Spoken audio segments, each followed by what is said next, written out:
Hi friends, ಇವತ್ತು ನಾನು ನಿಮಗೆ simply easy and tasty recipe upma chutney ಹೆಂಗೆ ಮಾಡೋದು ಅಂತ ತೋರಿಸ್ತೀನಿ.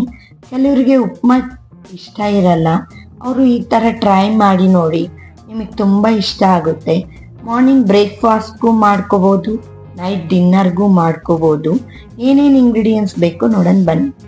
ಚಿಕ್ಕದಾಗಿ ಕಟ್ ಮಾಡ್ಕೊಂಡಿರೋ ಚಿಲ್ಲಿ, ಜಿಂಜರ್ ಅಂದರೆ ಅಲ್ಲ, ಕಡಲೆಬೇಳೆ, ಗೋಡಂಬಿ, ಉದ್ದಿನಬೇಳೆ, ಕರಿಬೇವು, ಕೊತ್ತಂಬರಿ. ನಂತರ ನಾವು ಚಟ್ನಿಗೆ ರೆಡಿ ಮಾಡ್ಕೋಬೇಕು. ಹಸಿಮೆಣಸಿನ್ಕಾಯಿ, ಕೊತ್ತಂಬರಿ, ಇದನ್ನೆಲ್ಲ ಹಸಿಗೆ ಹಾಕ್ಕೋಬೇಕು. ಶೇಂಗಾ ಮಾತ್ರನೇ ಹುರ್ಕೊಂಡಿರೋದು ತಗೋಬೇಕು. ಹುರ್ಕೊಂಡಿರೋ ಶೇಂಗಾ, ಪುಟಾಣಿ ಪಪ್ಪು, ಚೂರು ಹಸಿ ಕೊಬ್ಬರಿ, ಬೆಳ್ಳುಳ್ಳಿ, ಇದನ್ನೆಲ್ಲ ನಾವು ಗ್ರೈಂಡ್ ಮಾಡ್ಕೋಬೇಕು ಚಟ್ನಿನ. ನಂತರ ನಾವು 1/2 ಟೀ ಸ್ಪೂನ್ ಲೆಮನ್ ಜ್ಯೂಸ್ ಹಾಕ್ಕೋಬೇಕು. ಒಂದು ಪ್ಯಾನಿಗೆ 1 ಗ್ಲಾಸ್ ಬಾಂಬೆ ರವೆ ಹಾಕ್ಕೋಬೇಕು. ಜೀರಾ, ಇದನ್ನೆಲ್ಲ ಹಾಕ್ಕೊಂಡು ನಾವು ಲೋ ಫ್ಲೇಮಲ್ಲಿ ರವಾನ ಚೆನ್ನಾಗಿ ಹುರ್ಕೋಬೇಕು. ನೋಡಿ ಈ ಥರ. ನಂತರ ಅದೇ ಪ್ಯಾನಿಗೆ ಆಯಿಲ್ ಹಾಕ್ಕೊಂಡು, ಚೂರು ಆಯಿಲ್ ಜಾಸ್ತಿ ಇದ್ದರೆ ಚೆನ್ನಾಗಿರುತ್ತೆ.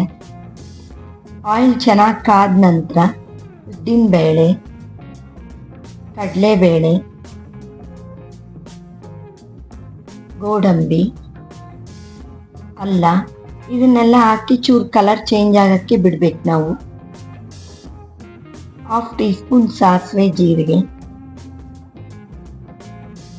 ಇದಕ್ಕೆ ಟೊಮೆಟೊ ಮತ್ತು ಆನಿಯನ್ ಅವಶ್ಯಕತೆನೇ ಇಲ್ಲ, ಆದರೂ ತುಂಬ ಚೆನ್ನಾಗಿರುತ್ತೆ. ಅದೆಲ್ಲ ಫ್ರೈ ಆದ ನಂತರ ಚಿಲ್ಲಿ, ಕರಿಬೇವು ಹಾಕ್ಕೋಬೇಕು. ಹಾಕ್ಕೊಂಡು ಲೋ ಫ್ಲೇಮಲ್ಲಿ ಇದನ್ನು ಕೂಡ ಸ್ವಲ್ಪ ನಾವು ಫ್ರೈ ಮಾಡ್ಕೋಬೇಕು. 1 ಗ್ಲಾಸ್ ರವಾಗೆ ನಾನು 4 ಗ್ಲಾಸ್ ವಾಟರ್ ತೊಗೊಂಡಿದ್ದೀನಿ. ನೀವು ಯಾವ ಗ್ಲಾಸಲ್ಲಿ ರವೆ ತೊಗೊತೀರೋ ಅದೇ ಗ್ಲಾಸಲ್ಲೇ ವಾಟರ್ ತಗೊಳ್ಳಿ. ಹಂಗಂದ್ರೆ ನಿಮಗೆ ಉಪ್ಮಾ ಕರೆಕ್ಟಾಗಿ ಆಗುತ್ತೆ. 1.5 ಟೀ ಸ್ಪೂನ್ ಸಾಲ್ಟ್.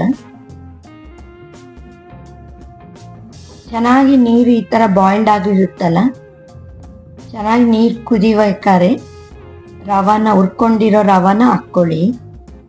ಲೋ ಫ್ಲೇಮಲ್ಲೇ ಹಾಕ್ಕೋಬೇಕು ಫ್ರೆಂಡ್ಸ್, ಇಲ್ಲಾಂದರೆ ಇದು ಗಂಟಾಗುತ್ತೆ ರವೆ.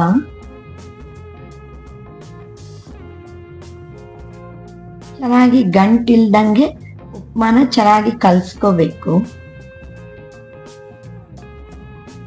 ನಂತರ 1 ಟೀ ಸ್ಪೂನ್ ತುಪ್ಪ ಹಾಕ್ಕೊಳ್ಳಿ.